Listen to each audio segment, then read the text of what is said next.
Hello, everyone. Welcome back to the Bucket Think Tank, and today we're going to talk about Liberty's Kids.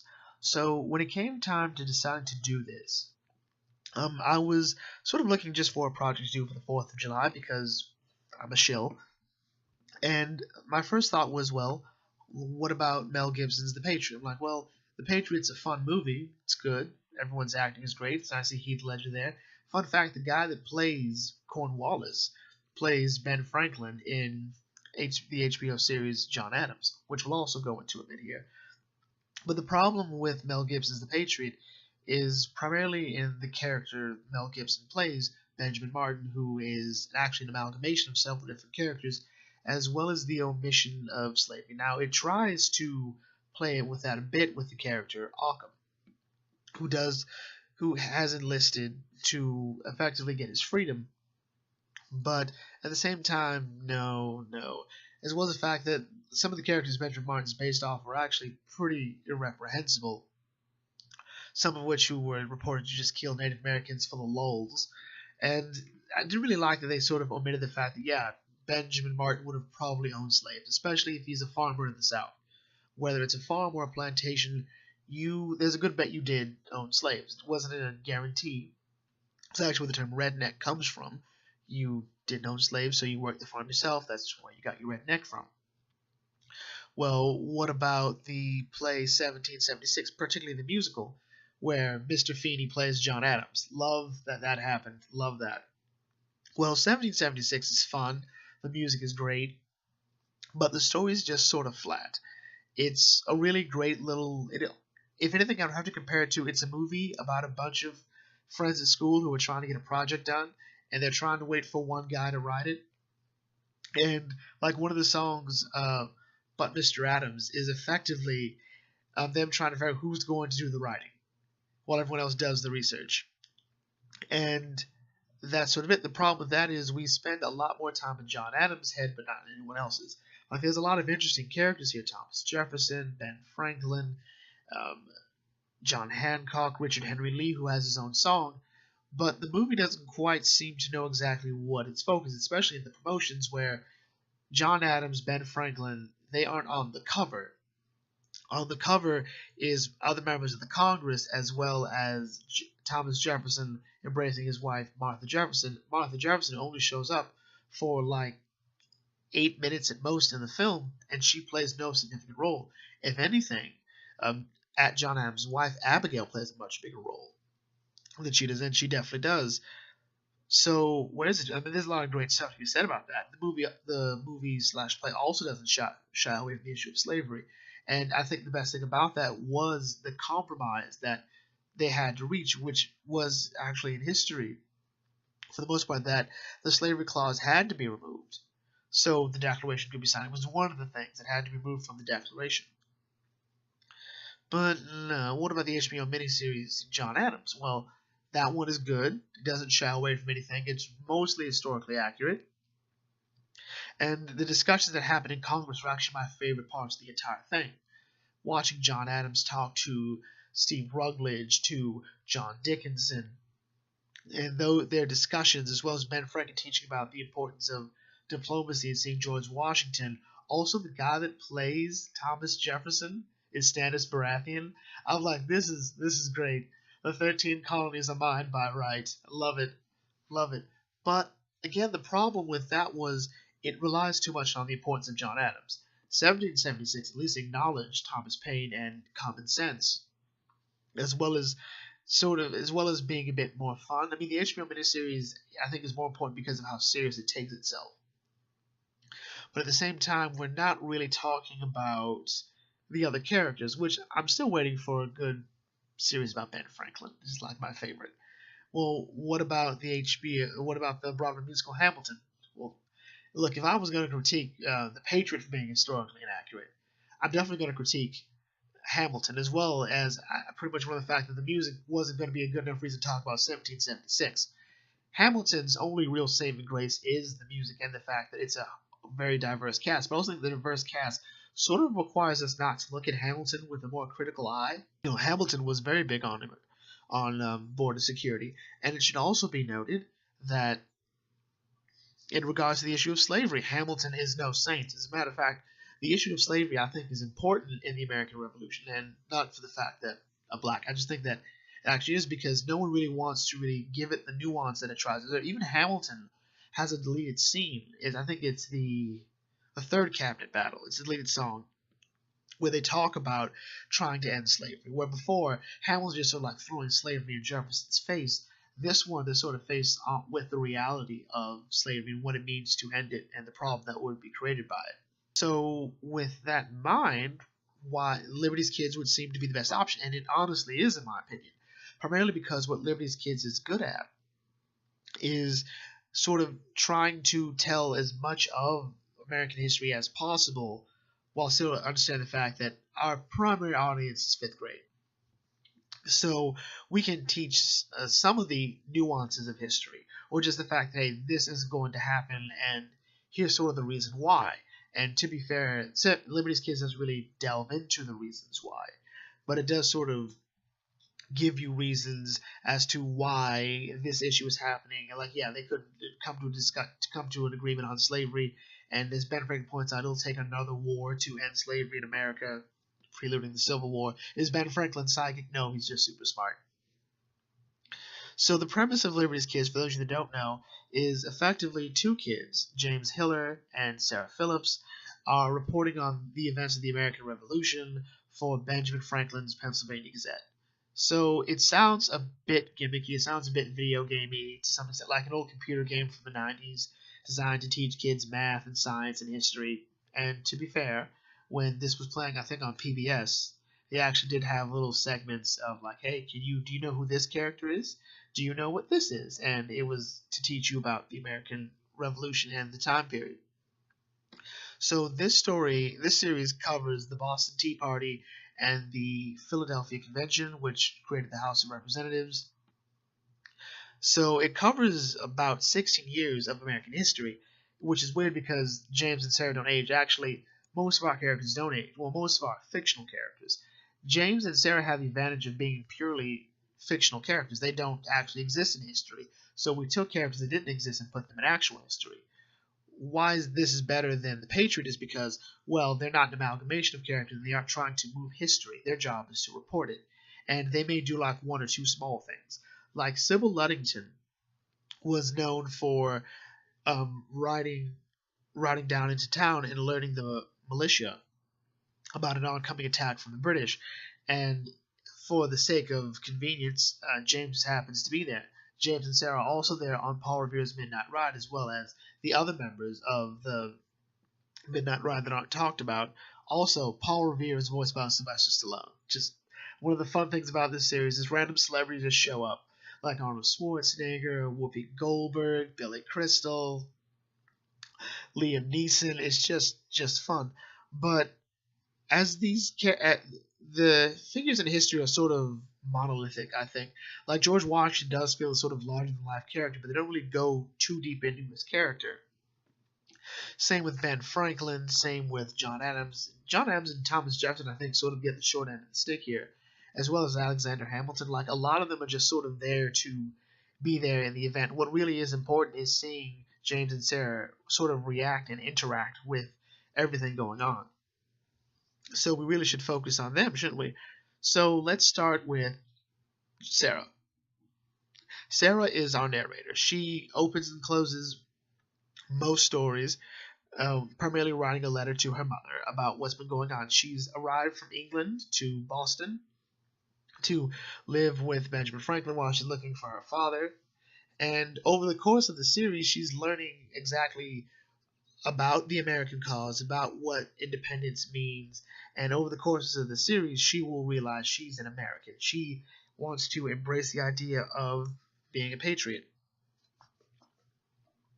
And how that works is through her interacting with characters like Molly Corbin, Abigail Adams, Ethan Allen, Thomas Paine, Benedict Arnold, John Paul Jones, and these characters all sort of help shape her ideals of America. And when she goes back to England, even after the events of the Shawnee being effectively killed in America, she's like, I still want to be a part of this American Revolution. with James, it's almost a bit hard to place what James's motivations are. Other than the fact that, he's totally dedicated to being a patriot. And I think what that really meant was, over the course of the series, he had to learn what being a patriot meant. Where I think Sarah had to learn what being an American meant, James had to understand what being a patriot meant. And I think those are two very different things. And I think we could sort of argue that might be what has to happen in the country today. And by that I mean, in the episode The Intolerable Acts, James comes face to face with Sam and John Adams. So James is very much idealizing Samuel Adams. He did the Boston Tea Party and an assortment of other things. Like he believes that patriotism is doing something big and expressive, and he doesn't like John Adams, who defended the British during the Boston Massacre. And John Adams points out, like, look, I was right to do it because those men were not patriots. They were a bunch of drunken, disorderly groups who used the cause to provoke and antagonize a group of British soldiers.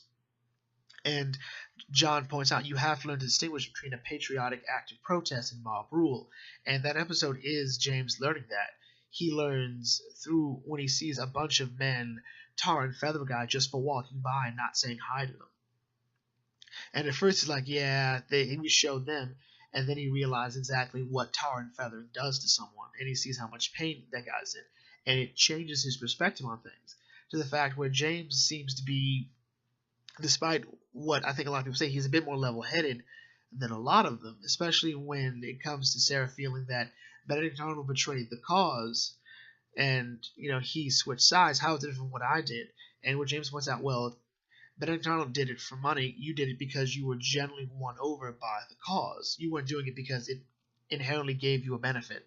And that sort of underplays, I think, Benedict Arnold, which might be a slight problem with Liberty's Kids, in that it doesn't really quite get into the heads of the characters. Benedict Arnold, to be fair, does talk about the slights to his honor, the fact that he had been promoted when he was the most capable person there, especially from the moment he meets Ethan Allen to the matters at West Point. He does feel like he's constantly being disrespected and even accused of things he hadn't done.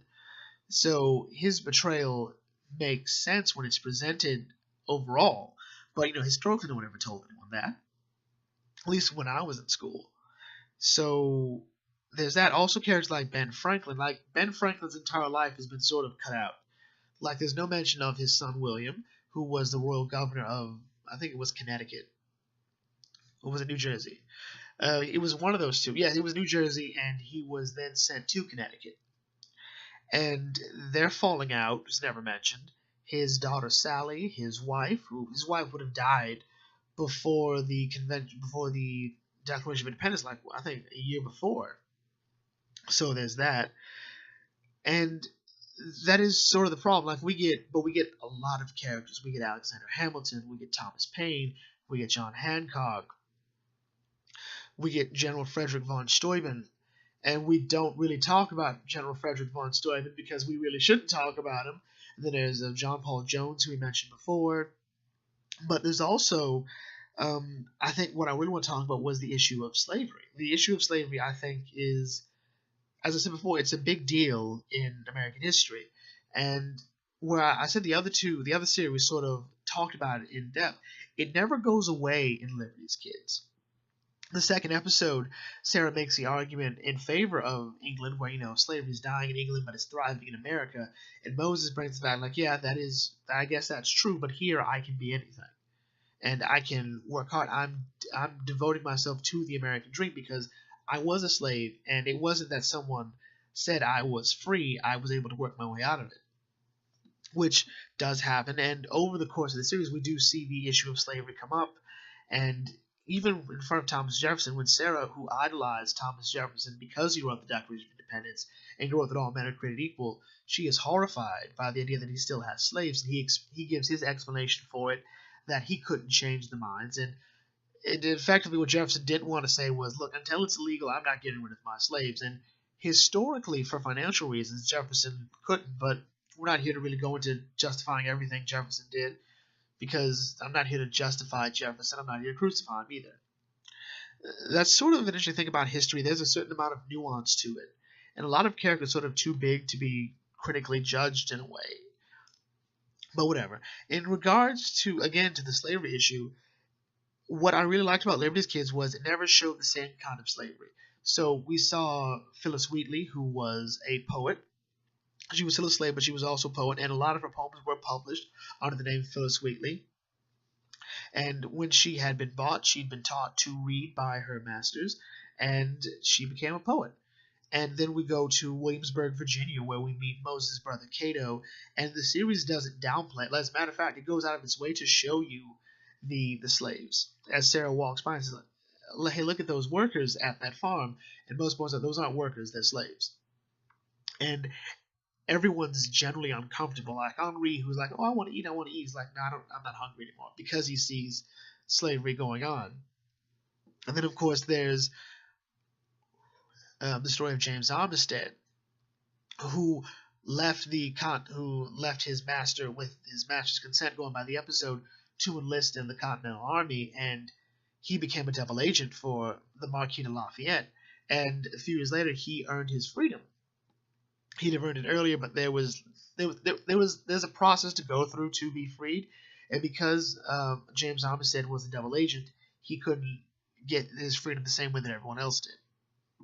Then there was Mambette, or Elizabeth Freeman, as she's known as now. She was a slave in Massachusetts, and she was able to sue her slave owner for her freedom, and that led to a bunch of other slaves in Massachusetts suing for freedom, to the point where slavery was outlawed in Massachusetts. I'm not gonna lie, Black History Month, that was never brought up. None of these figures, Phillis Wheatley, James Armistead, Elizabeth Freeman, none of these people were ever mentioned. It's always like the laziest thing in Black History Month to talk about the same black people. And this was honestly great. And they don't shy away again at the end. Like, look, we still haven't come to a conclusion about slavery. Like, people know that it should be gone, but no one can really agree to it. Not exactly whether or not it should end, but how it should end. Which is, yeah, it sounds stupid. And even Ben Franklin says, look, it'll take another war, probably, to end slavery. And Ben Franklin was pretty active in trying to abolish slavery. At the end of it all, I think what makes Liberty's Kids work is that a lot of these ideas, a lot of these questions are left open for James and Sarah and even Henri to sort of think and ponder about as they go through the American Revolution, and then at the end of it, forward into the future. Because a lot of these questions don't have answers, but we as the audience do know that these will be answered one way or another. But we're supposed to put ourselves in the shoes of James and Sarah and Henri and Moses and everyone else and sort of say, okay, well, there's this, there's that. And we're supposed to ruminate on those ideas and the attempted nuance of Thomas Paine's, common sense, of the bravery of people like Molly Corbin, of Sybil Ludington, of complicated issues like the issue of the turtle, the horrors of war, which the series sort of does and doesn't deal with because they can't show blood, but they do a good job of showing sort of the trauma. Like when James first sees the Battle of Bunker Hill, and he's even there for the shot heard around the world, he is visibly shaken and he's visibly upset by the death of his friend Dr. Warren, and just as Sarah is upset about the death of Villa Nipsico and Cornstalk. Those are all big moments that help shape and define our characters, and that's what you have to do with historical stories like these. You're best suited to create unique characters and have them play off of or interact with the actual characters in history. I think that's where the real strength of Liberty's Kids comes from, as well as the writing, which doesn't talk down to its audience. It doesn't overly glorify the American dream, although it does sort of keep talking about it to the point where you get a bit bored with it. But it also doesn't fail to call out the shortcomings of the American Revolution. The issues that, hey, women aren't mentioned here. Hey, what are you going to do about the slaves? Hey, you guys really are nice to the Native Americans. You really aren't. But it doesn't also overly vilify it. Like, there are people to be vilified in this series, and they aren't just the British. They're also the Americans.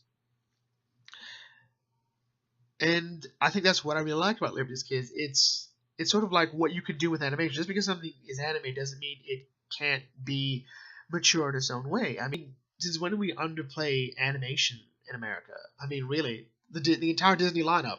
Most kids learn about death through Disney. And of course, there's Batman animated series, Avatar: Last Airbender, and the assortment of other things. Or maybe I just did this because it's the 4th of July and I want us to chill.